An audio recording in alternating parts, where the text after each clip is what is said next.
जय हिंद दोस्तों, मेरा नाम है अभिषेक अग्निहोत्री और एडुटेनमेंट अड्डे में आपका बहुत बहुत स्वागत है। ये पार्ट 3 होगा टॉप 500 स्ट्रेटेजी के क्वेश्चन का, जो कि मैं चला रहा हूँ, जो कि आपको SSC, CHSL, UPSI, railway, UP SSC, PET, TET और अन्य एग्ज़ाम्स में काफ़ी यूज़फुल रहने वाला है। ठीक है, तो स्टार्ट करते हैं हम अगली सीरीज़ के क्वेश्चन के साथ। क्वेश्चन नंबर 16 है, what is the minimum number of seats that should be in state legislative assembly. मतलब किसी भी विधानसभा में कम से कम कितनी सीटें होनी चाहिए। इसका राइट आंसर होगा 60। कम से कम 60 सीटें होनी चाहिए किसी भी विधानसभा के लिए, और जो मैक्सिमम जो हम किसी विधानसभा में सीट रख सकते हैं उसका नंबर है 500।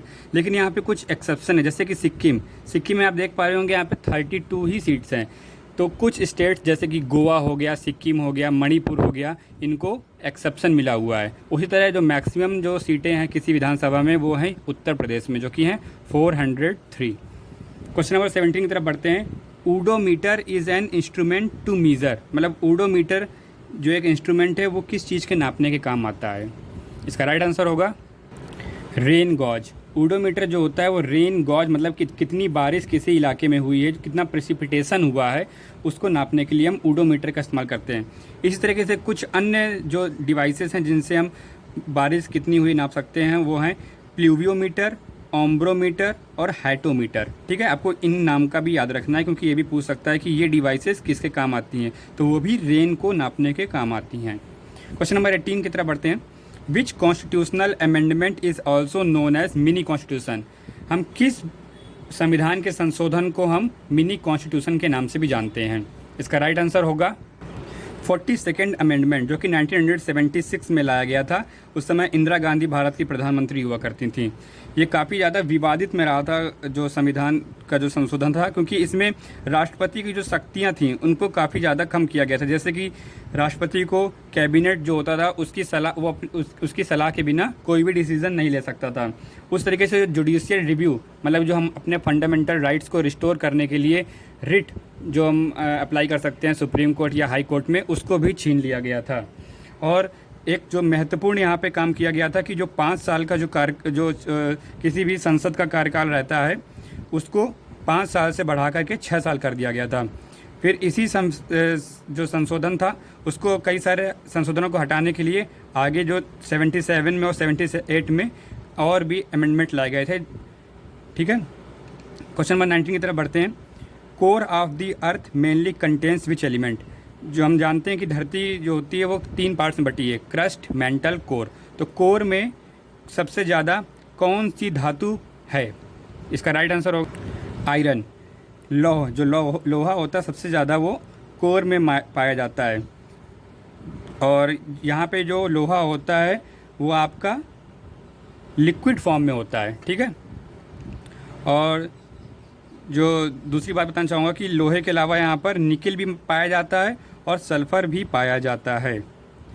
और इसी तरीके से क्रस्ट में सियाल आप जानते होंगे, सिलिकॉन और एल्युमिनियम। मेंटल में सीमा, सिलिकॉन और मैंगनीज। ठीक है, आपको यह भी याद रखना है कि क्रस्ट में सियाल, मेंटल में सीमा। क्वेश्चन नंबर 20 तरफ बढ़ते हैं।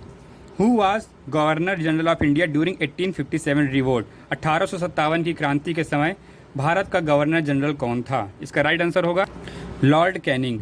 लॉर्ड कैनिंग के नाम पे एक बात और कही जाती है कि ये भारत के आखिरी गवर्नर जनरल थे और पहले वाइस रॉय थे, क्योंकि 1857 की क्रांति के बाद ईस्ट इंडिया कंपनी ख़त्म हो गई थी और जो क्राउन था उसको मेन जो हेड हो गया था भारत को संभालने के लिए। ठीक है, तो लॉर्ड कैनिंग आपको याद रखना है कि पहले वाइस रॉय और लास्ट गवर्नर जनरल थे। क्वेश्चन नंबर 21 है, Andes mountain found in which continent. Andes पर्वत जो है वो किस महाद्वीप में पाया जाता है। इसका राइट आंसर होगा साउथ अमेरिका। मैं आपको इसको एक मैप के माध्यम से समझाना चाहूँगा। ये आप जो पूरा यहाँ पे ब्राउन कलर का आप देख पा रहे होंगे, जो साउथ अमेरिका के जो वेस्टर्न कोस्ट की तरफ फैला हुआ है, ये पूरा एंडीज पर्वत श्रृंखला है।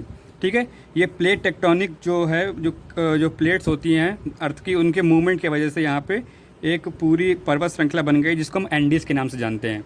उसी तरीके से नॉर्थ अमेरिका में रॉकीज़, इसी तरीके से ईस्ट वेस्टर्न कोस्ट पर पूरा कोने कोने में अमेरिका के बना हुआ है। ठीक है, क्वेश्चन नंबर 22 की तरफ बढ़ते हैं।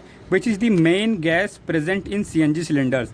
CNG सिलेंडर्स की मेन गैस कौन सी होती है? इसका राइट आंसर होगा मीथेन। मीथेन मेन कंपाउंड होती है CNG सिलेंडर्स का, 95% के आसपास इसकी मात्रा होती है।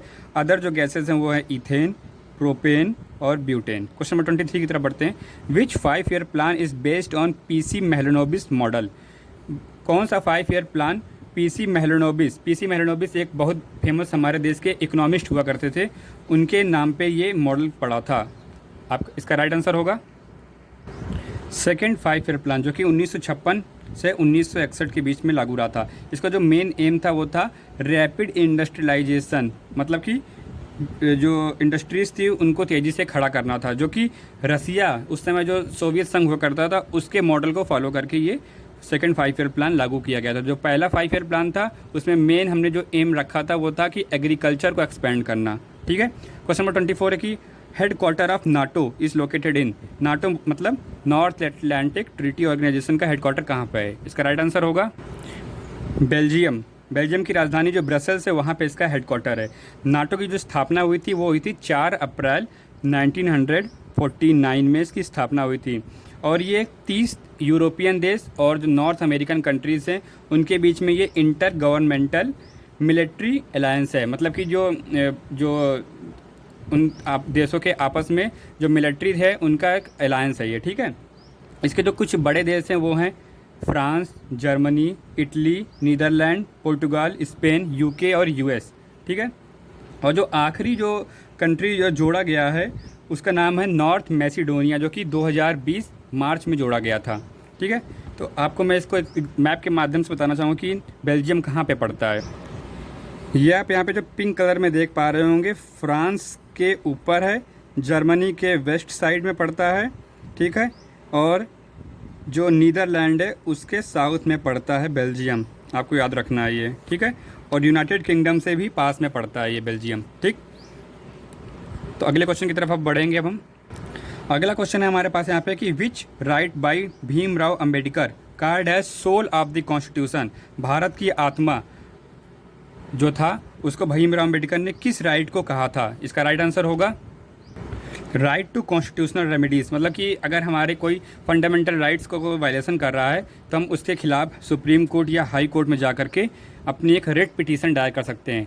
रिट मतलब होता है कि हम कोर्ट से एक आग्रह कर सकते हैं कि जो हमारा संविधान है जो हमारी जो फंडामेंटल राइट्स का वायलेशन हुआ है उसको रिस्टोर किया जाए। तो ये जो आर्टिकल 32 में आता है जो कॉन्स्टिट्यूशनल रेमेडी का जो प्रावधान है, इसी आर्टिकल 32 के तहत सुप्रीम कोर्ट रिट इशू करती है और जो हाई कोर्ट है वो आर्टिकल आपके 226 के तहत रिट का इशू करती है। जो कुछ रिट्स हैं उनके नाम आप जान लीजिए, हैबिस कॉर्पस, मैंडमस, सर्सियोरी, क्यो वारंटी और प्रोहिबिशन।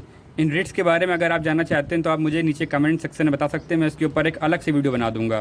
ठीक है, आशा करते हैं आपको ये सेशन पसंद आया होगा। अगर आपको ये सेशन पसंद आया हो तो वीडियो को लाइक करिए, शेयर करिए और चैनल को सब्सक्राइब करिए। मिलते हैं अगली वीडियो में, धन्यवाद।